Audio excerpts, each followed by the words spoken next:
اعوذ باللہ من الشیطان الرجیم بسم اللہ الرحمن الرحیم طٰہ ما انزلنا علیک القرآن لتشقی صدق اللہ العظیم۔ کل آپ حضرات کے سامنے سورہ مریم کا خلاصہ پیش کیا تھا، آج سورۃ طٰہ کا خلاصہ عرض کروں گا۔ طٰہ یہ حروف مشتبہات میں سے ہے اور ان کے متعلق علماء کرام نے فرمایا اللہ اعلم بمرادہ بذالک، کہ یہ ایسے الفاظ ہیں کہ ان کی مراد اللہ رب العزت ہی بہتر جانتے ہیں، انسان کو ان کی تگدو میں نہیں لگ جانا چاہیے۔ سورۃ طٰہ کا بھی ما قبل کے ساتھ دو طرح کا ربط ہے، ایک ہے اسمی اور دوسرا ہے معنوی۔ اسمی ربط یہ ہے کہ سورۃ مریم کے اندر اللہ رب العزت نے حضرت مریم علیہ السلام کے تمام احوال ذکر کر کے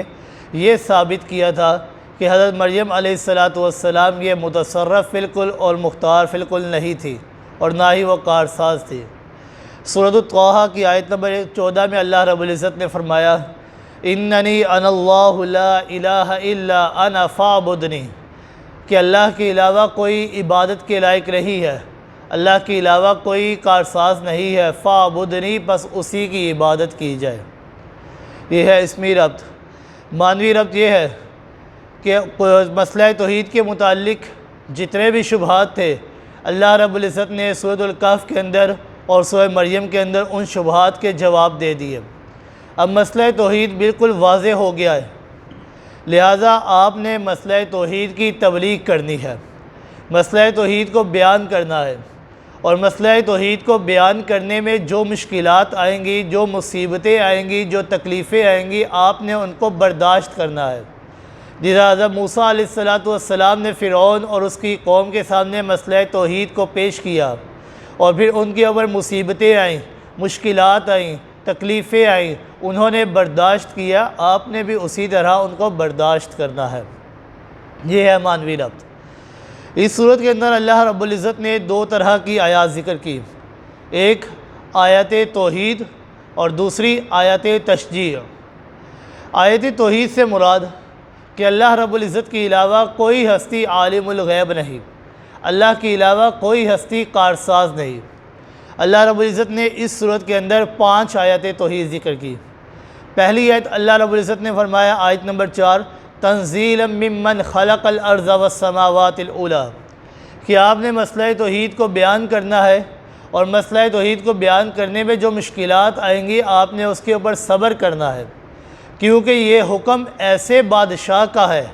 کہ جس نے زمین و آسمان کی تخلیق کی ہے۔ دوسرا حکم اللہ رب نے فرمایا اننی انا اللہ لا الہ الا انا فاعبدنی واقم الصلاۃ لذکری، آیت نمبر 14، کہ اللہ کے علاوہ کوئی ہستی نہیں ہے جو عبادت کے لائق ہو، اللہ کی ذات ہی عبادت کے لائق ذات ہے۔ واقم الصلاۃ لذکری، اللہ رب العزت نے ساتھ ایک امر مسئلے کو ذکر کیا کہ آپ نے نماز کو قائم کرنا ہے، کیونکہ نماز کیوں، اس کی وجہ کیا ہے؟ اللہ رب العزت نے فرمایا لذکری، کیونکہ نماز یہ میرے ذکر کے لیے ہے۔ تیسری آیت توحید اللہ رب العزت نے فرمایا آیت نمبر 50 میں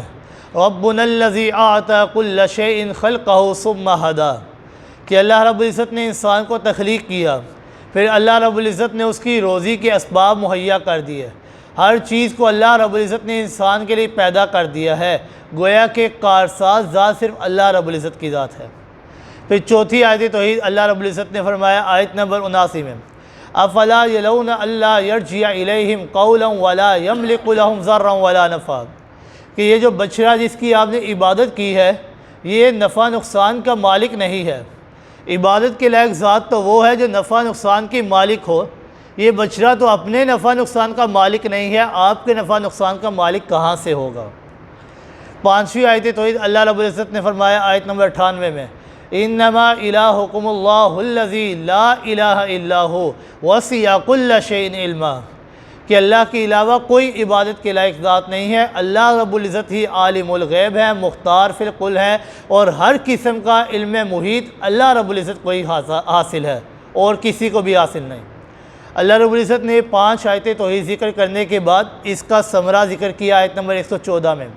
فتعالی اللہ الملک الحق، کہ اللہ رب العزت ہی کی ذات بلند و بالا ہے، پاک ہے ہر قسم کے شریکوں سے، اس کا کوئی بھی ہمسر نہیں ہے، اس کا کوئی بھی مقابل نہیں ہے۔ آیت توحید کے بعد اللہ رب العزت نے آیت تشجیع ذکر کی، اور تشجیع سے مراد یعنی شجاعت، بہادری، جرت کے ساتھ آپ نے مسئلہ توحید کو بیان کرنا ہے۔ پہلی آیت اللہ رب العزت نے بیان کی، ما انزلنا علیک القرآن لتشقی، کہ یہ جو قرآن ہم نے آپ کے اوپر نازل کیا ہے یہ اس لیے نازل نہیں کیا کہ آپ مشقت میں پڑ جائیں، ہم نے آپ کے اوپر اس لیے نازل کیا ہے کہ آپ مسئلہ توحید کو لوگوں تک بس پہنچائیں۔ پھر دوسری آیت شجاعت اللہ رب العزت نے فرمایا آیت نمبر 9 میں، وَهَلْ أَتَاكَ حَدِيثُ مُوسَىٰ، مثال دیتے ہوئے فرمایا کہ حضرت موسیٰ علیہ السلام نے مسئلہ توحید کو بیان کیا تھا، تو ان کے اوپر بھی مصیبتیں آئیں، مشقتیں آئیں، انہوں نے برداشت کیا۔ آپ نے بھی اعلاء کلمت اللہ کی دعوت دینی ہے، مسئلہ توحید کی دعوت دینی ہے، آپ کے اوپر مشکلات آئیں گی، آپ نے بھی صبر کرنا ہے، برداشت کرنا ہے۔ تیسری آیت تشجیع اللہ رب العزت نے فرمایا کذالک نقص علیک من انباء الرسل ما قد سبق، کہ یہ جو ہم نے انبیاء کے واقعات آپ کو بتائے ہیں یہ ہم نے اس لیے بتائے ہیں کہ سارے انبیاء نے مسئلہ توحید کی دعوت دی ہے اور ان کے اوپر مشکلات آئی ہیں، انہوں نے صبر کیا ہے، لہذا آپ صلی اللہ علیہ وآلہ وسلم آپ نے بھی مسئلہ توحید کی دعوت دینی ہے، آپ کے اوپر بھی مشکلات آئیں گی۔ یہ صرف آپ کے اوپر بھی مشکلات نہیں آئیں، جتنے بھی انبیاء آئے ہیں انہوں نے مسئلہ توحید کو بیان کیا ہے، سب کے اوپر مشقتیں آئی ہیں، اور لہذا آپ نے بھی صبر کرنا ہے۔ چوتھی آیت تشجیع اللہ رب العزت نے فرمایا وَلَا تَعْجَلْ بِالْقُرْآنِ مِنْ قَبْلِ أَنْ يَقْضَىٰ إِلَيْكَ رَبُّكَ، کہ میں آپ کے اوپر قرآن نازل کیا جائے گا، آپ نے اس کو زیادہ جلدی نہیں کرنی اس کو حاصل کرنے میں۔ اللہ رب العزت نے سورۃ القیامہ میں فرمایا إِنَّ عَلَيْنَا جَمْعَهُ وَقُرْآنَهُ، کہ اس قرآن کو جمع کرنا اور بیان کرنا یہ ہمارا کام ہے، آپ نے مشقت میں نہیں پڑھنا، آپ نے بس آہستہ آہستہ ایک بار اس قرآن کو پڑھنا ہے ساتھ۔ پانچویں آیت تشجیع اللہ رب العزت نے فرمایا فَاصْبِرْ عَلَىٰ مَا يَقُولُونَ، کہ آپ نے مسئلہ توحید کو بیان کر کے صبر کرنا ہے، کیونکہ صبر اللہ رب العزت کو بہت پسند ہے۔ اللہ رب العزت نے فرمایا دوسرے سپارے سورۃ البقرہ میں إِنَّ اللَّهَ مَعَ الصَّابِرِينَ، اللہ رب العزت صبر کرنے والوں کے ساتھ ہے۔ پھر ساتھ اللہ رب العزت نے اس صورت کے اندر دو انبیاء کے واقعات نقل کیے،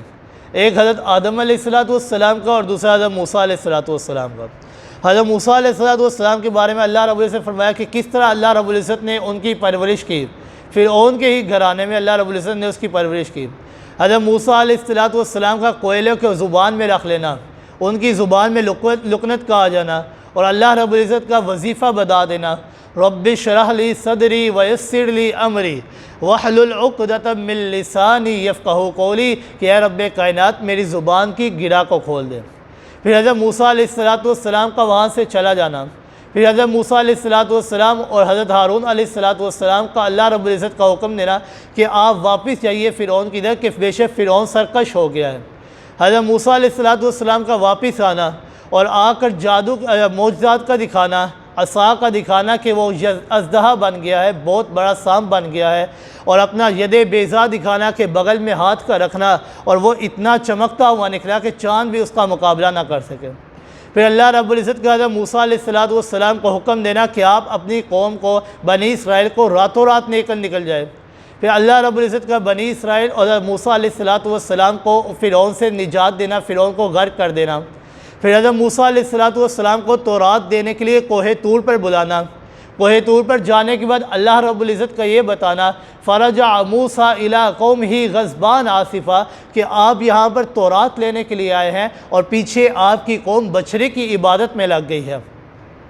حضرت موسیٰ علیہ السلام کا واپس جانا اور اپنی قوم کے اوپر غصہ ہونا، قوم کو اللہ کے کیے ہوئے احسانات اور انعامات کا یاد دلانا، پھر ان کی قوم کا پچھتانا اور اللہ رب العزت سے معافی طلب کرنا۔ اللہ رب العزت نے فرمایا پہلے سپارے میں وَإِذْ قَالَ مُوسَىٰ لِقَوْمِهِ يَا قَوْمِ اذْكُرُوا إِن نِعْمَتَ اللَّهِ عَلَيْكُمْ إِنَّكُمْ ظَلَمْتُمْ أَنفُسَكُمْ بِاتِّخَاذِكُمُ الْعِجْلَ، بے شک تم نے اپنے اوپر ظلم کیا ہے بچھڑے کو معبود بنا کر، ذَلِكَ فَاقْتُلُوا أَنفُسَكُمْ، لہذا تمہاری توبہ یہ ہے کہ تم اپنی جانوں کا نذرانہ پیش کرو، اپنے آپ کو قتل کر دو۔ تو 70,000 بنی اسرائیل نے اپنے آپ کو قتل کر دیا۔ ذالکم خیر لکم عند بارئکم فتاب علیکم، پھر اللہ رب العزت کا ان کی توبہ کو قبول کر دینا۔